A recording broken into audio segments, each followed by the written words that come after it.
anzo le khapu chu hal chakhat introduction an bol mai mai ayong che tu la ya ichi piu a hi thei lo thil tam pi ho asu to ji het ho het thei lo kyong ka hebe thi ni man ni pon le ke pa ni pon ho ki san long chu hi ta chu chop la de ani ha ji ho chu khang tha ten in ki su to tiu chu kyong ka ti sa na kan se yin Manipur langa ho lungyal dong chum ding chong le na ka le na chum ding asama yang chum ding hi heyong le lesit chunga country chum chum ai ha le state chum district chum chum heyong le phan thi san kha hi na pau hi hoi lai mun heyong le hin ikimil powin igan thino wa yong ikipu nat lu jing win hiti ai ya chu kyong lang du kong pha pha le hin Dimapur kong pha po le hin a thi bung lam ku ka dung the ji hin he chi lang yang ku tu ni nil ha al le chi ding ka ki gong yin chang la kal be ong long la ho hi an shields la ho hin miem sim tu boundary ni khan wai bo win i thi san win khan po win chang la hit bang boundary ho ma sanga he ho nam hi taw mun chum am lang le han hi thu gan thin ho hi miền pi jai su gan thiam ti la ku ki hi ji wa gan thi kha hi win ku ki hi ji wa less develop hi ji win hi cho hin e khal on ho e ki kan ho hi la ding ki ti pa he ke chi pi hin ima cha ken bol the ne chu kan ei po e yong le ka wa do na dung hoa hi na khat ka to ding al hin koi ho bung ke poi ke bi si ke poi ke si ke poi koi ke poi ho bu mi pi ho ko ma he tau na ka ngai cha ji chu ai bo win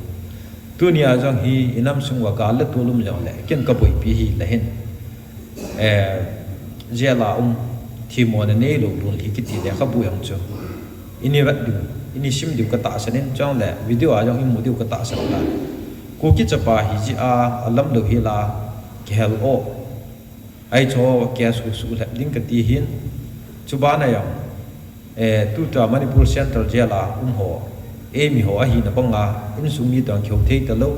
chong la lunggan thei ta am ho si khu ai jol ham ai ha le ku hi ma ham hoi lai bam khana transfer bol do na dinga he ki pe chu ka hin ku ki te chunga CSO tam pi um jong le ban hi cho he pathian ni pi lo yong hin tin a gyal do the a tong do the possibility hi lo he the lo lam kai mo ta ma tam jing hi ji wa hin hi cho he ato ding a lo mon an to ji lo phat le ke hu ki pan ji ka hian nga ta nga ka tiong le ka nga thei pon ha pin ke pin nga ka tiong ka zo thei ji pon pathin en tai min ani ji ai po win ho bung mi pi te hon jo tu ni khwa taw na ai gyal do ting wa ka dei chai le bible jang hin siming ting ke ma chi pi ka ni he chi songkul ta James Cookie ki ti pa he Manipur politics le Nagaland politics le me hei tel le naga te ti ding tam khul lang ho lam kai na mu be num pan hi cha hu ku ki hi ji a ho man cha a nei wa hi cha hu gan thi kha he chi khu in la pha wa he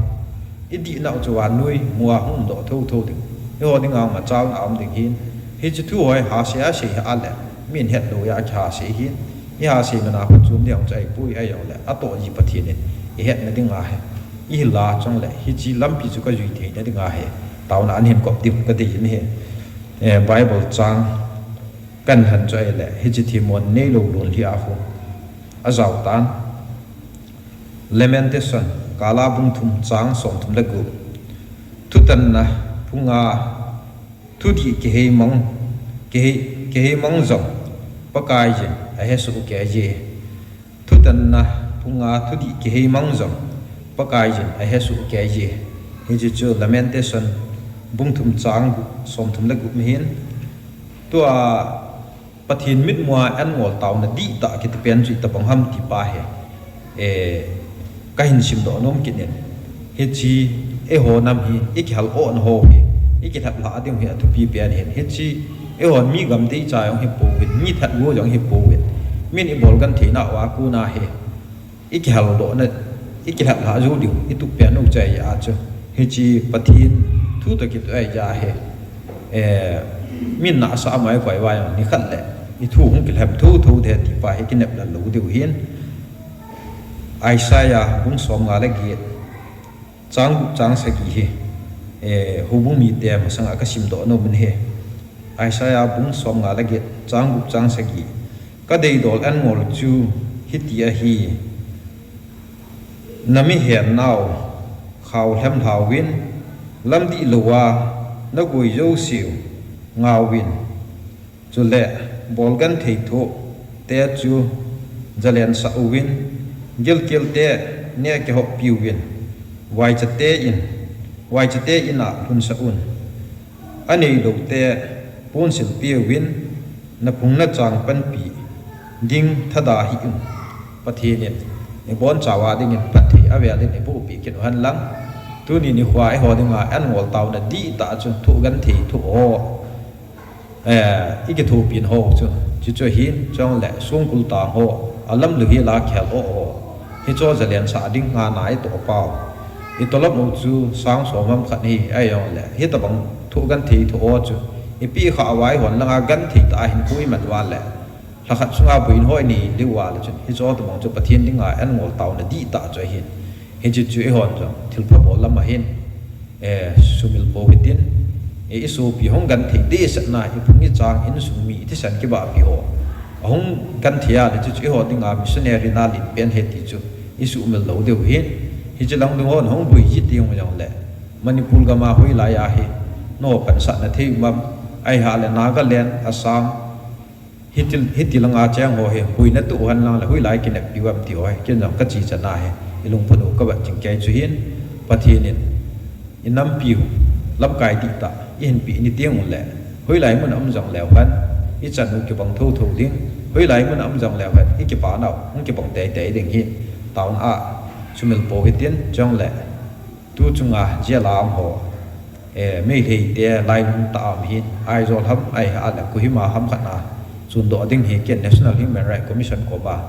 lekha ka se hin abani ka lo be kit dam khe pui hi chi ding ayong hin taun en gel da utin chong isu pi pau Elizabeth Luning la kiasa kiman Hebron kyang Dimapula so ta ni ki hena abana ta Manipur Central Jail Saiwa a kum som ni lang tang chong le la lie detector lin negative he ta pu to ki san nam chu ku ki chapa hi ji a he ta je la ama ka pui pin ho ayong hin ka lo hin thi na ding pathin lung hai na athil achal la thi na ding yen tauna i gel do un ti chu tu ni ni khwa hi chumai cha muna kan pun to hi si hil si wa lam le ki ngai da mu tin i si hil wa le pathin ngai da min tin ka ki pai chan ta